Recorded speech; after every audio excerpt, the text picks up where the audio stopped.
Bismillahirrahmanirrahim. Assalamualaikum warahmatullahi wabarakatuh. Bertemu kembali di mata kuliah pendidikan dalam keperawatan. Pada pertemuan hari ini saya akan menjelaskan mengenai determinan dari pembelajaran.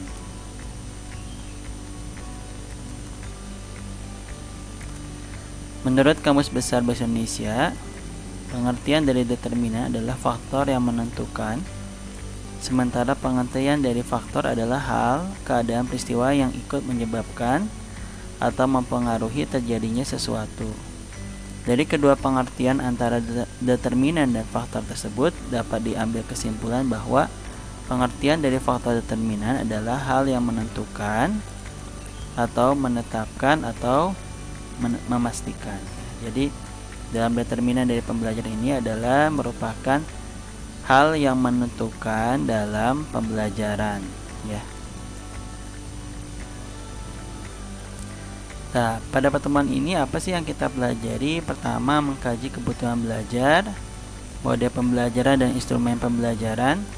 Lalu yang ketiga, komunikasi dalam pembelajaran.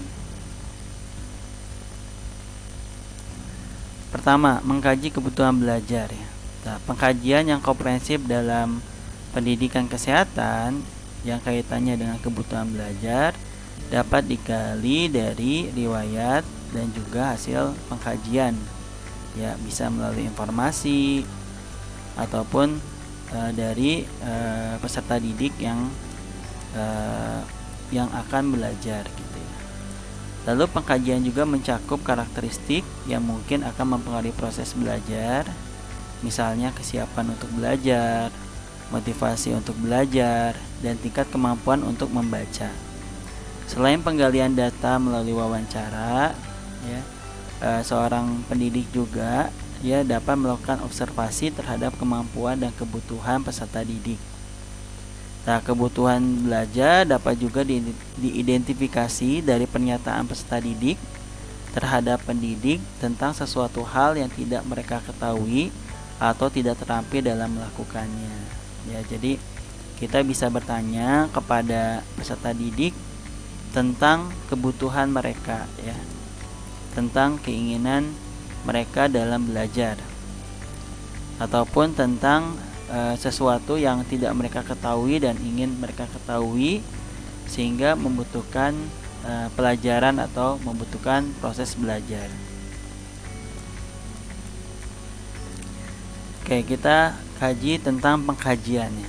Nah, pengkajian dalam kebutuhan belajar itu bisa kita kaji melalui faktor predisposisi, seperti kalau di dalam kebutuhan klien atau pasien, kita bisa mengkaji riwayat informasi, ya, riwayat informasi tentang kondisi pasiennya, tentang usianya, ya, karena itu juga mempengaruhi, ya, usia. Terus juga status perkembangan seseorang. Terus juga usia tadi juga memberikan petunjuk kepada kita tentang status perkembangan, ya, sehingga dapat memberi arah mengenai isi pendidikan kesehatan dan pendekatan yang digunakan. Pernyataan yang diajukan hendaknya sederhana, gitu ya. Misalnya kita bertanya tentang usianya, terus juga tentang riwayat sebelumnya, gitu, apakah ada hal yang ingin diketahui atau atau ada yang kurang jelas, seperti itu, ya. Terus juga kalau terhadap pasien yang lansia, pernyataannya yang diajukan itu perlahan dan juga diulang. Jadi teknik komunikasi juga nanti akan berperan terhadap pengkajian ini. Lalu di dalam status perkembangan, terutama pada klien anak, tadi kan lansia, kalau pada klien anak dapat dikaji melalui observasi ketika anak melakukan aktivitas atau bermain, sehingga mendapatkan data tentang kemampuan motorik dan perkembangan intelektualnya. Itu yang tadi pertama, pengkajian predisposisi. Lalu yang kedua, pengkajian fisik. Pengkajian fisik secara umum dapat memberikan petunjuk terhadap kebutuhan belajar klien. Contohnya status mental, kekuatan fisik, status nutrisi. Hal yang mencakup pemeriksaan fisik adalah pernyataan klien tentang kapasitas fisik, untuk belajar dan untuk aktivitas perawatan diri sendiri. Lalu yang ketiga, pengkajian kesiapan klien untuk belajar ya. Seperti klien yang siap untuk belajar sering dapat dibedakan dengan klien yang tidak siap untuk belajar ya. Seorang klien siap belajar mungkin mencari informasi misalnya melalui bertanya, membaca buku dan artikel, tukar pendapat dengan sesama klien yang pada umumnya menuju ketertarikan. Di lain pihak, klien yang tidak siap belajar biasanya lebih suka untuk menghindari masalah atau situasi ya. Itu yang ketiga. Yang keempat, pengkajian motivasi. Secara umum dapat diterima bahwa seseorang harus mempunyai keinginan belajar demi keefektifan pembelajaran. Motivasi dan memberi rangsangan atau jalan untuk belajar merupakan faktor penentu yang sangat kuat untuk kesuksesan dalam mendidik klien dan berhubungan erat dengan pemenuhan kebutuhan klien. Motivasi seseorang ya dapat dipengaruhi oleh masalah keuangan, penolakan terhadap status kesehatan, kurangnya dorongan dari lingkungan sosial, peningkatan terhadap penyakit, kecemasan, ketakutan, rasa malu atau adanya konsep diri yang negatif. Motivasi juga dipengaruhi oleh sikap dan kepercayaan. Ya, contohnya misalnya motivasi belajar seorang pria dewasa setengah baya yang dinyatakan hipertensi dan mulai dapat pengobatan, nanti hipertensi untuk mengendalikan tekanan darahnya mungkin akan rendah jika teman dekatnya menceritakan bahwa ia impoten setelah mendapat pengobatan yang sama ya. Jadi itu akan mempengaruhi. Lalu yang kelima, pengkajian kemampuan membaca. Ketidakmampuan membaca dan menulis dapat terjadi pada siapa saja. Hal ini dapat kita jumpai pada individu yang berada di masyarakat. Penampilan seseorang dalam penggunaan bahasa bisa menggambarkan kemampuan dalam membaca dengan baik, meskipun faktor pengulangan juga dapat menjadikan seseorang dapat berkomunikasi dengan baik. Ya. Lalu ada namanya pengkajian faktor ya. Nah, kemungkinan faktor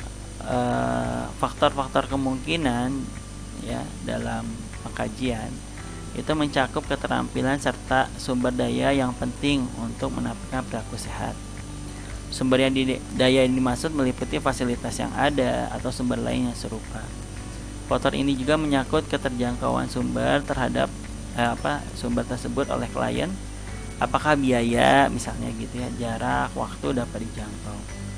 Lalu ada pengkajian faktor penguat. Nah, faktor penguat adalah faktor yang menentukan apakah tindakan kesehatan memperoleh dukungan atau tidak. Sumber penguat tersebut bergantung pada tujuan dan jenis program ya. Di dalam pendidikan kesehatan ya, pasien di rumah sakit misalnya ya, penguat diberi oleh perawat, dokter, ahli gizi atau klien lain dan keluarga. Apakah faktor penguat itu positif atau negatif tergantung pada sikap dan perilaku orang lain yang berpengaruh.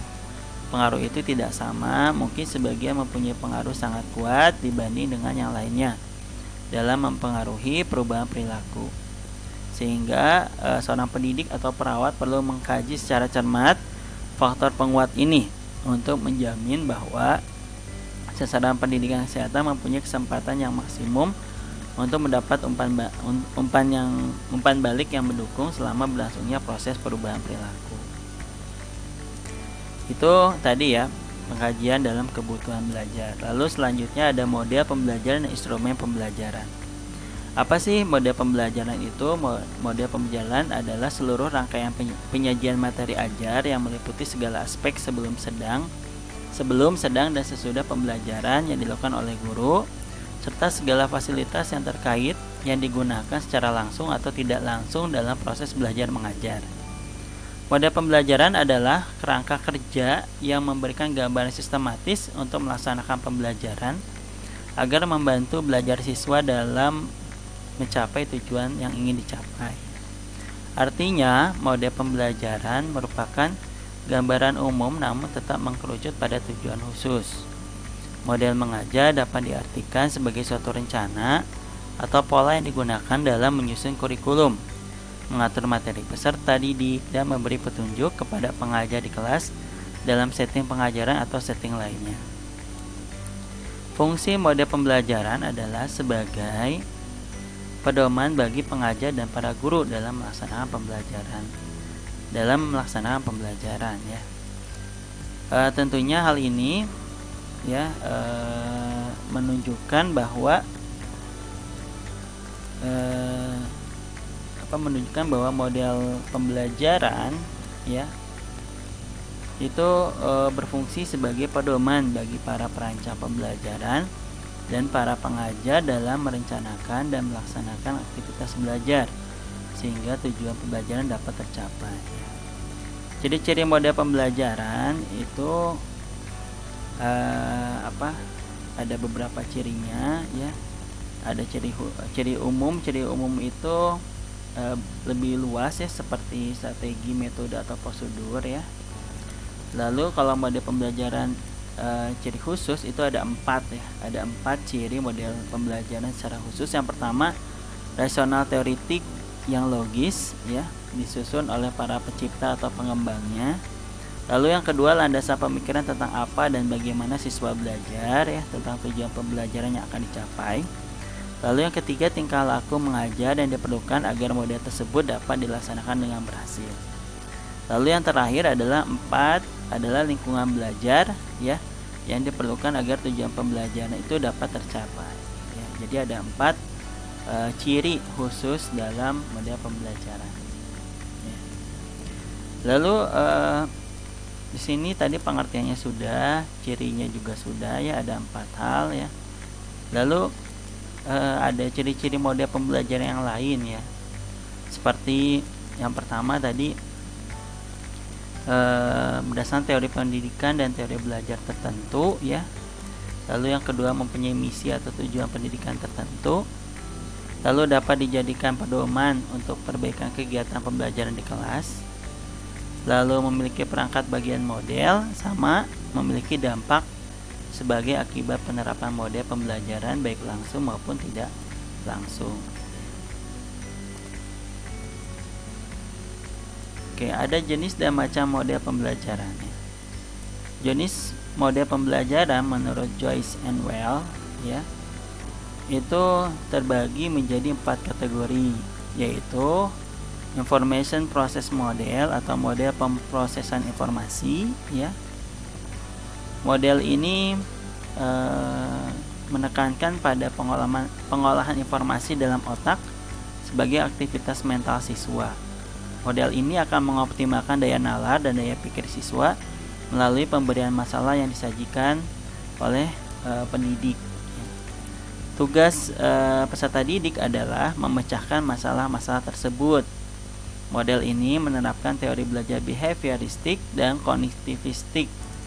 Ya, ada 7 model yang termasuk dalam rumpun ini, seperti model berpikir induktif, ada model pelatihan inquiry training model, ada scientific inquiry, ada konsep attainment atau pencapaian konsep, ada cognitive growth ya, pertumbuhan kognitif, ada advanced organizer model ya, ada memori daya ingat oleh Harry Lauren ya.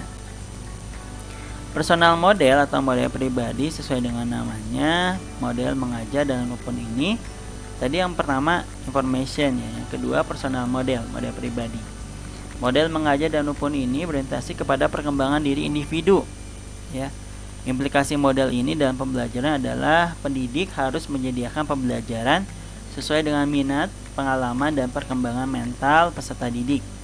Model-model mengajar dalam rumpun ini sesuai dengan paradigma student center atau pembelajaran yang berpusat pada peserta didik ya. Lalu yang ketiga ada namanya social interaction model atau model interaksi sosial. Rumpun model ini mengajar social interaction model menitik beratkan pada proses interaksi antar individu yang terjadi dalam kelompok ya. Model-model mengajar disetting dalam pembelajaran berkelompok. Model ini mengutamakan pengembangan kecakapan individu dalam berhubungan dengan orang lain. Lalu ada namanya behavior model atau model perilaku. Rumpun model ini sesuai dengan teori belajar behavioristik ya. Pembelajaran harus memberikan perubahan pada perilaku si pembelajar ke arah yang sejalan dengan tujuan pembelajaran. Kemudian perubahan yang terjadi harus dapat diamati sehingga pendidik dapat menguraikan langkah-langkah pembelajaran yang konkret dan dapat diamati dalam upaya evaluasi perkembangan peserta didiknya. Macam-macam model pembelajaran ya tadi sudah disebutkan ya macamnya. Lalu